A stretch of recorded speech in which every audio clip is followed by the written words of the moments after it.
저는 읽으신 본문을 중심으로 비판하지 않는 성도라는 제목으로 말씀을 전하겠습니다. 완벽한 사람이 없어요. 저도 실수가 많습니다. 오늘 3부 때만 기팀에서 알리는데 오늘 1부 예배를 제가 조금 늦었어요. 이런 거 공개해도 되나 모르겠어요. 근데 여러분, 그 부족함 때문에 우리가 신앙생활을 합니다. 믿음의 주여 온전케 하시는 예수님을 바라보면서 사는 것입니다. 할렐루야. 그리고 그런 부족하지만 예수님 영접하고 하나님 자녀된 성도들이 모인 공동체를 교회라고 합니다. 그런데 교회 안에는 다양한 사람들, 백그라운드도 다르죠. 출신뿐만 아니라 사는 환경도 다르고 또 좋아하는 것도 다르고 어떤 건강 상태도 다르고 처한 상황들이 다 다르지 않습니까? 문제는 그 교회 안에서도 그 다름 때문에 충돌이 생긴다는 것입니다. 문제가 생겨요. 근데 사도 바울이 지금 로마 교회 방문하기 전에 편지를 써서 1장부터 11장까지는 예수 그리스도의 복음이 무엇이다. 12장부터는 복음을 알았으니 이렇게 살자. 근데 14장, 15장, 이제 16장 거의 다 왔습니다만 14장, 15장 두 장이나 할애하면서 로마 교회 편지를 쓰고 있는데 그 이유는 로마 교회 안에서도 문제가 있었다는 것입니다. 근데 큰 문제가 아니에요. 죽느냐 사느냐, 이게 죄냐 죄가 아니냐, 구원과 관련된 것이냐 그렇지 않느냐의 문제가 아니라 그냥 다른 믿음. 왜냐하면 두 부류의 사람이 한 교회에 들어온 거예요. 어려서부터 유대교 백그라운드를 가지고 그 율법, 모세, 오경, 토라를 지키면서 막 안간힘을 살던 유대인들이 예수님을 영접하고 교회 안에 들어온 것입니다. 또 유대인이 아닌 이방인들도 예수 그리스도의 복음을 받아들이고 죄사함 받고 하나님 자녀가 되어서 교회 공동체로 들어왔는데 중요한 것은 그 두 부류의 사람들 간에 충돌이 생기는 거예요. 유대인들은 자기네들의 그 관습, 옛날부터 율법을 막 지키고 율법으로 행위로 구원받는 줄 알고 살았던 그것이 몸에 익숙하니까 음식을 먹을 때도 이게 정한 음식이냐 부정한 음식이냐를 막 계산을 하는 것입니다. 안식일을 오락을 행치하냐고 아침부터 저녁까지 그냥 막 살려고 하는. 근데 이방인들은 율법은 없지만 오직 예수 믿는 믿음으로 죄사함 받고 하나님 자녀가 되었는데 그 관습이 먹는 게 그 절기, 그 따지는 것이 그렇게 중요하냐. 그래서 문제가 생긴 것이죠. 그래서 사도 바울이 이러한 상황 가운데 이제 편지를 쓰고 있는데 첫 번째입니다. 오늘 설교 제목이 비판하지 말라. 첫 번째입니다. 무엇을 비판하지 말아야 하는가? 오늘 1절에 보면 그 믿음 약함 또는 믿음 강한 그 믿음에 대하여서 비판하지 말아라. 우리 1절 한번 읽어보겠습니다. 1절 말씀 같이 읽습니다. 믿음이 연약한 자를 너희가 받되 그의 의견을 비판하지 말아라. 믿음이 연약한 자를 너희가 받아라. 받는다는 것은 영접한다는 것입니다. 받아들이는 것입니다. 그러니까 상대방에 대하여서 다름을 인정하고 이 틀린 것이 아니라 잘못된 것이 아니라 그냥 다름이구나. 이 사람들은 옛날부터 율법주의자들로 그 율법을 그 관습을 아주 중요하게 절기를 지키면서 살아온 사람이구나. 이 사람들은 예수님을 믿기는 믿었지만 그것을 별로 중요시하지 않고 살던 사람들이구나 하는 것을 인정해 줄 수 있어야 되는 거예요. 오늘도 우리가 이렇게 함께 예배를 드리고 있지만 여러분들 모양도 다르고요, 배경도 다르고요, 생각하는 것도 달라요.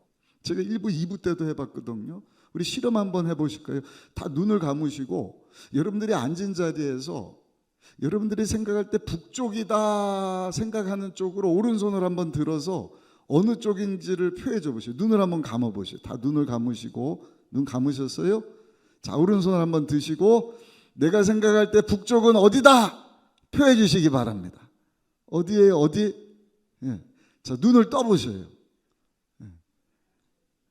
다 달라요. 제가 할게요. 어떤 사람은 손을 들지도 않고, 어떤 사람은 들었는데 하늘을 가르쳐요. 저희가 북쪽인가 보죠. 또 저쪽을 향해. 제가 알기로는 저쪽으로 합니다. 그러나 다 다르지 않습니까? 오늘 본문을 보면 사도 바울이 로마 교회 안에 아무것도 아닌, 믿음이 약하냐 믿음이 강하냐 그것 가지고 다투는 것에 대하여서, 서로에 대하여서 그 믿음 가지고 비판하지 말라는 거예요. 1절부터 4절까지의 말씀입니다.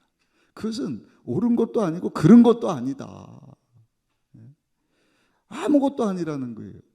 제가 예배 마칠 때 축도하지 않습니까? 그 끝마무리, 예수 그리스도의 은혜와 하나님의 사랑과 성령의 역사하심이 여기 있는 성도들 가운데 있을지어다, 이렇게 마칠 수도 있고, 성부 성자 성령의 역사하심이, 감화 감동이 세상 가운데 나가는 성도들 가운데 있기를 간절히 축원하옵나이다, 그렇게 할 수도 있는 것이지. 제가 이렇게 하나 이렇게 하나, 여러분 그것 때문에 지옥 가고 천국 갑니까?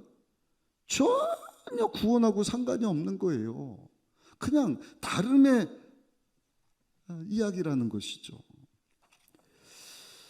진리냐 비진리가 아니라는 것입니다. 그런데 이 로마 교회 안에 성도들이 듣지 않으니까 아무것도 아닌 것 가지고 다투고 있다. 2절도 한번 보실까요? 2절 말씀 한번 읽어보시겠습니다. 2절입니다. 어떤 사람은 모든 것을 먹을 만한 믿음이 있고 믿음이 연약한 자는 채소만 먹느니라. 아멘. 그러니까 믿음이 약한 자가 누구예요? 율법을 지키려고 하는 사람들. 그러나 여러분, 믿음이 강하다고 하는 사람들은 그 관습을 모르니까 오직 예수를 믿음으로 구원받습니다 하는 사람들이 있다는 것이지, 그것이 옳으냐 틀리냐의 문제가 아니라는 것입니다. 어떤 권위 있는 기독교 잡지에 목사님들에게 설문조사를 했어요. 목사님들, 교회 내에서 누가 가장 불편합니까? 불편한 성도가 누굽니까? 했더니 1위가 누군지 아세요? 40일 어디 가서 금식 기도하고 온 사람입니다 그러더라고요. 두 번째는 누가 부담이 됩니까? 철야 기도한다고 밤새도록 목이 쉬러 기도하는 성도입니다. 세 번째는 신학 공부한 장로님입니다. 여러분, 금식 기도한다, 밤새 기도한다, 신학을 공부한다, 이게 잘못된 것입니까? 아니, 잘하는 거예요. 개인의 영성을 통하여서 어떻게 하면 하나님께 쓰임받을 수 있을까? 예수님께서도 금식과 기도 외에는 이런 유가 나갈 수 없느니라. 금식도 하루가 아니라 40일을 금식을 했다. 하나님은 얼마나 큰 은혜를 베풀어 주겠어요. 문제는 뭐예요? 하나님이 큰 은혜를 베풀어 주셨으면 더 예수님처럼 겸손하고 낮은 자가 돼서 내가 어떻게 하면 다른 성도를 도울 수 있을까? 교회 공동체를 섬길 수 있을까? 밤새도록 기도해서 막 목소리가 쉬었다. 근데 여러분, 기도했다고 하는 사람이 내려와 갖고요, 여기 보니까 우리 장로님들이 기도를 안 하는구만. 권사님들 새벽 기도 많이 나오시오. 우리 교회는 없어요. 근데 그런 사람들이 목사님들에게 불편하고 부담스럽다. 신학을 해야 여러분 성경을 올바로 이해를 하고 배가 산으로 가는지 바다로 가는지를 알 거 아닙니까? 근데 그 좀 배운 것 가지고, 기도 조금 한 것 가지고, 금식한 것 가지고 다른 사람을 비난하고 판단하고, 여러분 심판하는 일을 위하여서 사용한다. 굉장히 잘못된 것 아닙니까? 로마서 14장 10절 12절에 보니까 이렇게 말씀을 합니다. 우리 같이 한번 읽어보겠습니다. 내가 어찌하여 내 형제를 비판하느냐, 어찌하여 내 형제를 업신여기느냐. 우리가 다 하나님의 심판대 앞에 서리라. 기록되었을 때 주께서 이르시되 내가 살았노니 모든 무릎이 내게 꿇을 것이요 모든 혀가 하나님께 자백하리라 하였느니라. 이러므로 우리 각 사람이 자기를 하나님께 짓고 하리라. 아멘. 아멘. 아멘. 하나님 심판대 앞에 서게 될 텐데 여러분들이 여러분들 자신의 죄를 가지고 짓고 할 것이지, 내가 비난하고 비판하고 그 기준도 틀린 거잖아요. 잘못된 거잖아요. 내가 기준이 돼서 내가 동인지 남인지 북인지도 분간도 못하는 그 기준을 가지고 상대방을 정죄하고 비난하고 잘못됐습니다, 남의 죄를 들춰서 그거 가지고 하나님 앞에 서는 것이 아니라 내 죄를 가지고 내가 하나님 앞에 짓고 할 것이다. 물론 교회 안에서 잘못된 것에 대해서는 올바로 가르쳐줘야 됩니다.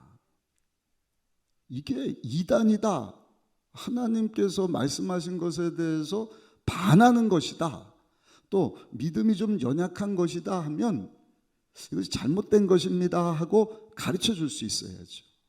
그러나 그 방법에 있어서도 판단해서는 안 돼요. 정죄해서는 안 돼요. 예수님을 보세요. 예수님이 십자가 지시기 전에 겟세마네 동산에서 땀방울이 핏방울이 되도록 얼마나 간절히 기도하십니까? 근데 그 기도하는 것을 가르쳐 주시려고 제자들 중에서도 수제자 3명을 딱 데리고 가셔요. 베드로, 야고보, 요한. 나 따라와서 나처럼 기도하자. 우리 예수님이 1시간 동안 막 간절히 기도하시다가 보니까 조용해서 가서 보니까 제자들이 코 골고 자고 있는 거예요. 2번, 3번. 저나 여러분들 같으면 어떡하겠어요? 아이 형편없는 녀석들 아니야 이거. 내가 3년 반을 그렇게 가르쳤구만. 나는 지금 땀방울이 핏방울이 되도록 십자가 지기 전에 그 고난 가운데 기도하고 있는데, 야 어떻게 니네는 믿음 한 푼도 없냐, 기도도 못하냐 이 나쁜 놈들아, 뭐 이렇게 하실 수도 있는 것 아니겠어요? 근데 예수님은 제자들을 비난하고 책망하고 비판하신 적이 없으셔요. 뭐라고 이 말씀을 하셔요? 너희가 마음에는 원이로되 육이 약하는구나. 그 얘기를 듣고 제자들 마음이 얼마나 고마웠겠습니까? 아, 우리 사정형편을 아시는구나. 우리 있는 모습 그대로를 받아들여 주시는구나. 사랑하는 성도 여러분, 저 여러분들이 그 진리냐 비진리냐 이것도 아닌 것 가지고 상대방에 대해서 막 그냥 비난하고 정죄하고 할 것이 아니라 한번 따라합시다. 나 자신을 들여다봐야 합니다. 다른 사람 눈 안에 지금 티끌이 있다고 티박 줄 것이 아니라 내 눈 안에는 지금 전봇대만한 들보가 들어있단 말이에요. 그건 먼저 빼내셔야죠. 다른 사람 어쩌고 저쩌고 하기 전에 여러분들 자신 먼저 바라볼 수 있어요. 여러분들의 자녀들 신앙부터 점검하셔야 돼요. 제가 우리 내년도 교회 표를 다시 말씀으로 다시 복음으로 정했습니다. 이유는 이사야서 2장 10절에 보니까 하나님이 이스라엘 민족들이 약속의 땅에 들어가서 젖과 꿀이 흐르는 땅을 차지하게 됐는데, 이제 믿음의 세대들이 다 지나간 후에 그 다음 세대를 향하여서 하나님이 부르시는데, 다음 세대들 하는 것이 아니라 다른 세대들 이르셔요. 어떤 세대요? 다른 세대들. 깜짝 놀랐어요. 다른 세대들. 이유가 뭔가? 하나님이 창조하시고 심판하시고 그 다음에 저들을 다 분산시키셨잖아요. 그리고 아브라함을 딱 선택하셨어요. 왜? 큰 민족을 이뤄서 왕같은 제사장, 모든 열방으로 하여금 하나님 앞에 나오게 하는 일을 하게 하시려고. 근데 40년 훈련받고 젖과 꿀이 흐르는 땅에 들어가서 저들이 한 일이 뭔가? 이방신을 섬기는 거예요. 저들이 가갖고 보니까 그냥 막 휘황찬란한 것들이 있거든요. 뭐 무기뿐만 아니라 요즘하고 똑같지 않습니까? 근데 가만히 보면 다 썩어 없어질 거예요. 거기에 마음 뺏기는 것입니다. 와, 이런 게 있어서, 이런 나라가 있어서, 와, 엄청난데? 야, 니네들이 섬기는 신 우리도 섬기자. 우상 숭배하고 미신을 섬기고. 뒤통수 맞는 거예요. 어떻게 해요? 하나님이 그 강대국 아수르 바벨론을 확 들어서 이스라엘 백성을 꽝 치니까, 야 이게 뭐야, 우리가 니네 섬기는 그 우상을 섬겼는데 뒤통수 얻어맞은 거예요. 야 이게 아닌가 보다. 나중에는요, 왜 하나님께서 그들을 향해서 다음 세대가 아니라 다음 세대라 그런지 아세요? 믿음의 세대가 다 죽어버린 거예요. 하나님의 구원의 역사를 봤던 모세와 그 모든 부모 세대가 출애굽을 하고 홍해를 걸르고 여리고가 무너지고 40년을 광야에서 만나로 매출하기로 먹여 살려줬던, 반석을 치니까 생수가 나게 하셨던 그 하나님을 잊어버린 거예요. 왜? 그 세대가 다 죽었기 때문에. 우리나라도 만만치 않습니다. 가뜩이나 저출산 문제로 인구 절벽이다. 여러분들의 그 믿음의 신앙 유산, 그거 여러분들 남들 비판하고 하는데 사용하지 마시고 내 신앙을 점검하시기를 바라고, 마지막 때 이 신앙의 유산을 지금 내 자녀들에게 남겨주고 있는가. 자칫 잘못하면 우리 교회도 똑같다니까요. 이름은 다음 세대고, 근데 하나님 보실 때는 다음 세대가 아니라 다른 세대. 어떤 세대예요? 하나님을 알지 못하는 세대. 하나님이 신명기 31장 9절에 분명히 그랬거든요. 모세를 통하여서 40년 지나노니까 출애굽기 19장부터 23장까지 언약 맺자 한 거 그대로 사는지 보시다가 약속의 땅 들어가시기 전에 모세를 통해서 40년 만에 니네도 잊어버렸지, 다시 약속 맺은 거 지키면 축복하시고 지키지 않으면 심판할 것이다. 그러면서 뭐라고 얘기한지 아세요? 7년마다 한 번씩 모든 레위 지파가, 모든 이스라엘 백성들, 나이 든 사람이나 어린아이들까지 다 불러다 놓고 하나님의 말씀을 듣게 할지니라.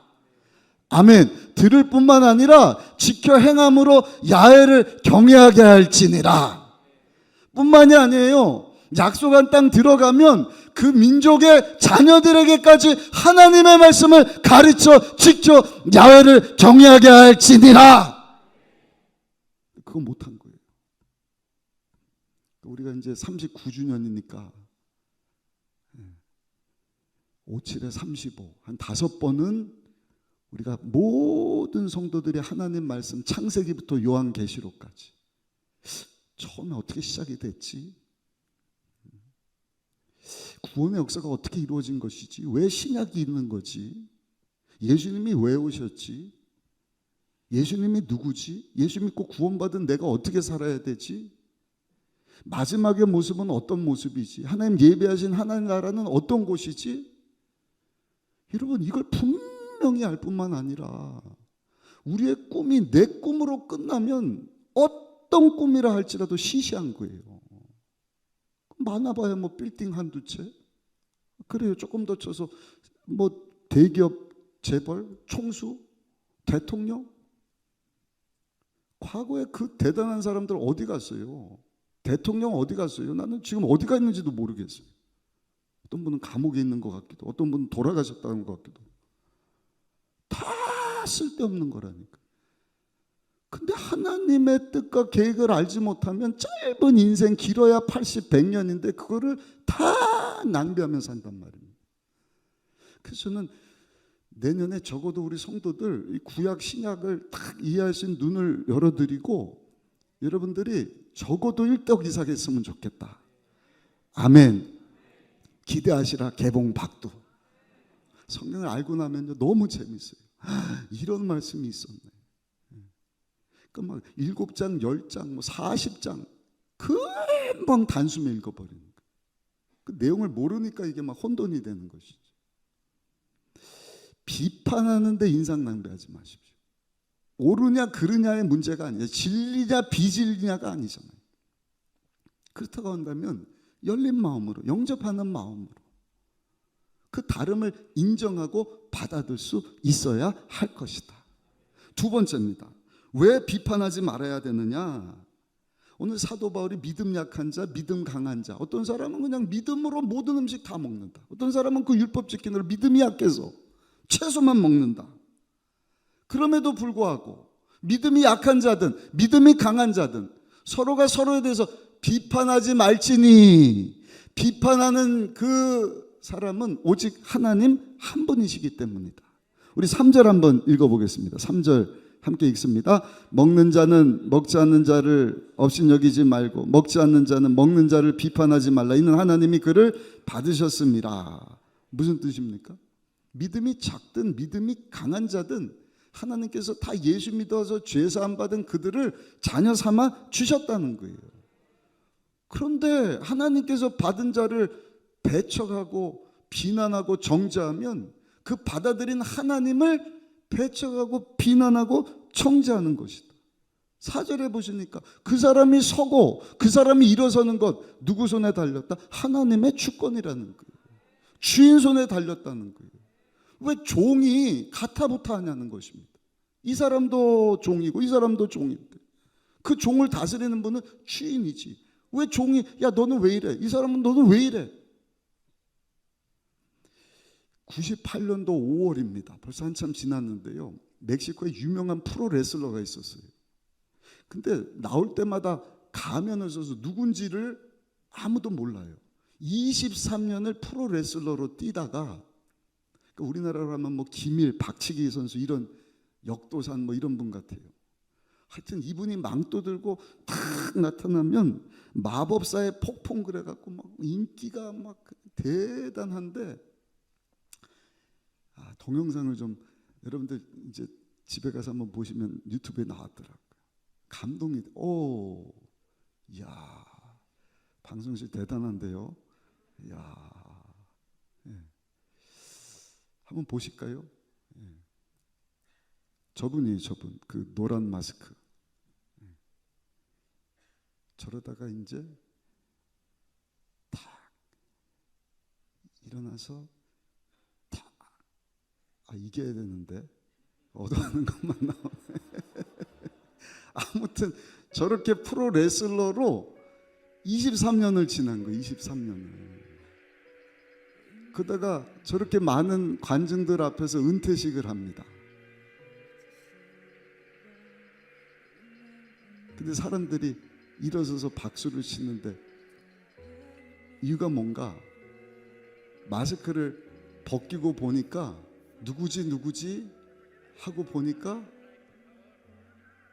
멕시코 한 지역을 섬기는 신부님이에요. 신부님, 목사님. 그 목사님이 23년 동안 저러고 레슬링을 하면서 프로 레슬러의 삶을 살았어요.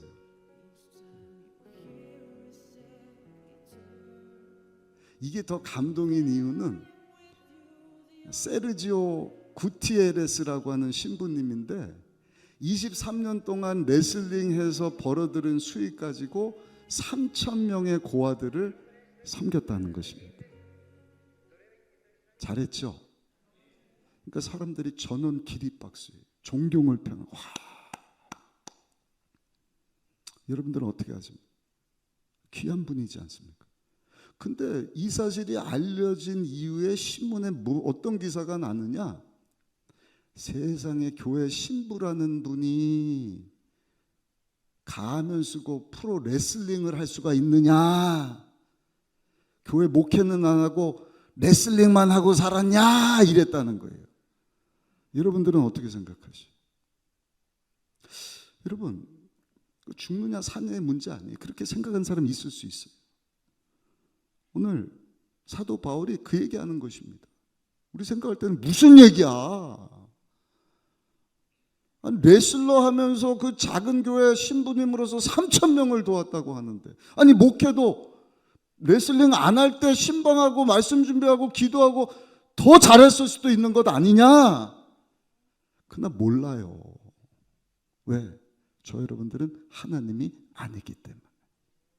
누군만 아신다? 하나님만 아신다. 그래서 4절 말씀 한번 읽어보시면 4절에 이렇게 말씀을 합니다. 같이 한번 읽어봅시다. 남의 하인을 비판하는 너는 누구냐?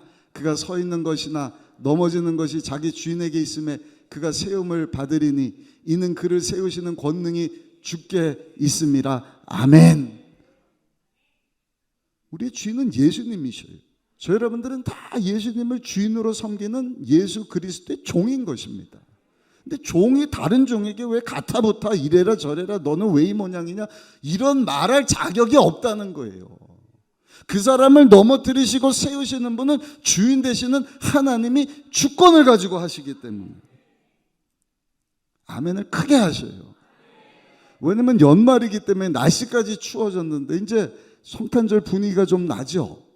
다음 주 성탄절, 성탄 예배 마치고 노방전도 나고 그 다음에는 송구영신 예배, 금년에는 이제 다음 세대국이 아니라 교구에서 발표를 하다 보면 제가 수요일 날도 얘기했지만 어때요?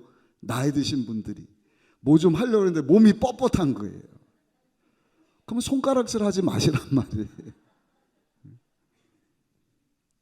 우리가 진짜 막 전문적으로 하는 거 보면 돈 주고 어디 가서 구경하지 기대도 안 해요.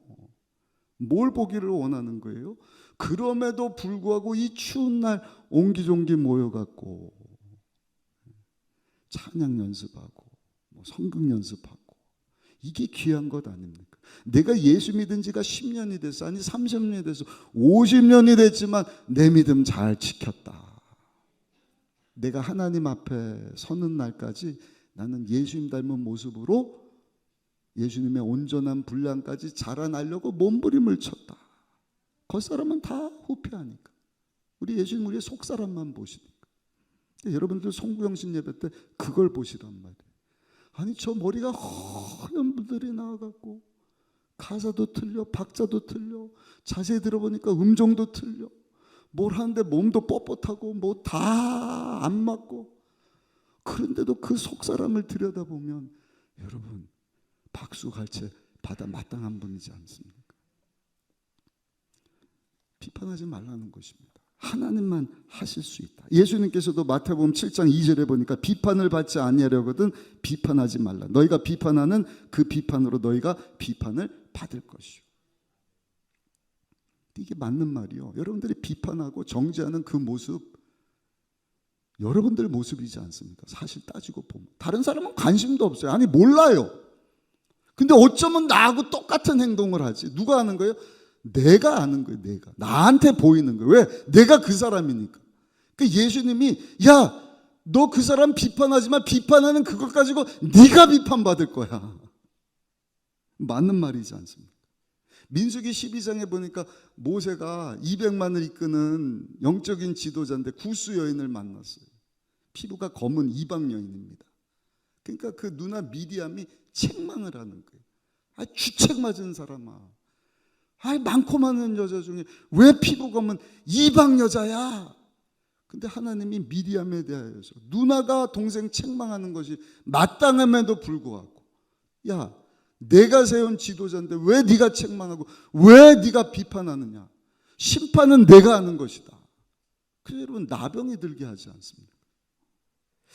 사랑하는 성도 여러분, 오늘 주신 말씀 붙잡고 우리가 상대방을 비난 비판할 것이 아니라 하나님이 저렇게 만드셨구나.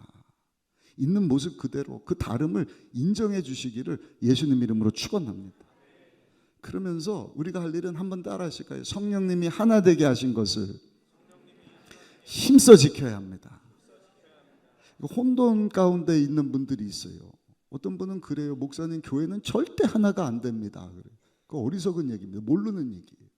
에베소서 4장 3절 한번 보여주실까요? 에베소서 4장, 에베소서는 교회 관련된 말씀을 사도 바울이 기록한 내용인데 같이 한번 읽어봅시다. 평안에 매는 줄로 성령이 하나 되게 하신 것을 힘써 지키라. 아멘. 하나 되게 하라? 아니요. 이미 예수 믿고 구원받은 성도들 믿음의 분량이 다 다르고 배경도 모양도 생각도 다 다르지만 성령님이 사랑의 줄로 하나 되게 하셨다. 하나 된 교회 공동체를 이루어야 세상의 빛이 되는 것입니다. 하나님의 사명을 감당하는. 그래서 교회가 세상 가운데 영광을 드러내죠. 이야, 이게 가능해? 어떻게 저 다른 사람들이 배경도 나이도 다르고 출신도 다르고 하는 일도 다른데 어떻게 저렇게 하나가 돼서 예수님 닮은 모습으로 저 사람을 보니까 예수님을 봐. 순복음 의정부교회 성도들을 보니까 꼭 예수님을 보는 것 같아. 나도 예수 믿어야겠다. 입을 였는데 막 다른 사람 욕하고 뭐 정죄하고 판단하고 비난하는 것이 아니라 예수님만 전하는 거야. 왜? 예수 충만하니까. 예수님 닮은 모습, 예수님이 하신 일이 하나님 나라 복음만 외쳤지 다른 얘기 하신 적이 있습니다. 귀신 쫓아내, 병자 치료하고, 겸손한 모습, 사랑 실천하고, 온유한 모습으로 참고 인내해주고. 그래서 2절에 보니까 성령 안에서 하나 되게 하신 것을 힘써 지키는 비결이 뭔가. 우리 2절도 한번 보여주세요. 에베소서 4장 2절 같이 한번 읽어보시겠습니다. 모든 겸손과 온유로 하고 오래 참음으로 사랑 가운데서 서로 용납하라. 아까 로마서 14장 1절에 서로 믿음이 다 다르지만 있는 모습 그대로 받아주어라. 영접해 주어라. 주님처럼 오래 참고 온유함으로 용서하고 포용해 줄 수 있어야 된다. 몸이 아프면 여러분 이 몸이 한 일부지만 내 몸이지 않습니까? 예수 믿고 구원받은 성도가 지체가 되었다. 주님의 몸을 이루는 성령이 하나 되게 하셨다. 몸이 좀 아프다고 아유 손가락이 아프네? 너 좀 떨어져 나가라. 손가락 자르는 분이 있어요. 그 다음 날은 팔을 잘라버리는 사람이 있어요. 감기 몸살만 걸려도 여러분 콧물 난다고 코를 그냥 잘라버리는 사람이 있어요. 인후통이 오고 콧물 나도 그거 약 먹고 다 막 입을 뒤집어 쓰고 온몸이 벌벌 떨면서 할 일도 못하고 며칠씩 다 앓으면서 언제까지? 그 고장난 것이 그 아픈 것이 나을 때까지 기다려주지 않습니다. 시편 133편 1절입니다. 보라 형제가 연합하여 동거함이 어찌 그리 선하고 아름다운 거. 형제가 연합하여 동거함이 어찌 그리 선하고 아름다운 거. 그냥 되는 게 아니에요. 함께 웃어주고 아픈 사람 있으면 함께 아파해주고 함께 기도해주고. 지금 정죄하고 비난할 때가 아니에요. 하나 되게 하신 이 공동체를 힘써 지켜낼 수 있는. 그래서 에베소서 4장 4절에는 보니까 몸이 하나요 성령도 한 분이신 이와 같이 너희가 부르심의 한 소망 안에서 부르심을 받았느니라. 아멘. 아멘. 오늘 기관장 모임 가면 제가 워크숍 때 이 내용을 확대해서 교회가 뭐냐, 우리 기관장 되신 분들이 어떠한 마음 가지고 이 성령이 하나 되게 하신 이 교회 공동체를 지켜낼 것인가 하는 것을 나누려고 합니다. 결론입니다. 하나님께서 저 여러분들에게 베풀어 주신 그 크고 놀라운 은혜, 그 사랑, 그거 가지고 지체의식을 가지고 열린 마음 가지고 비난 비판할 것이 아니라 용서해주고 포용해주고 함께 웃는 가운데 정말 하나님 보시기에 아름다운 공동체를 이루고 하나님께 영광 돌릴 수 있는 우리 모두가 되시기를 예수님의 이름으로 축원합니다.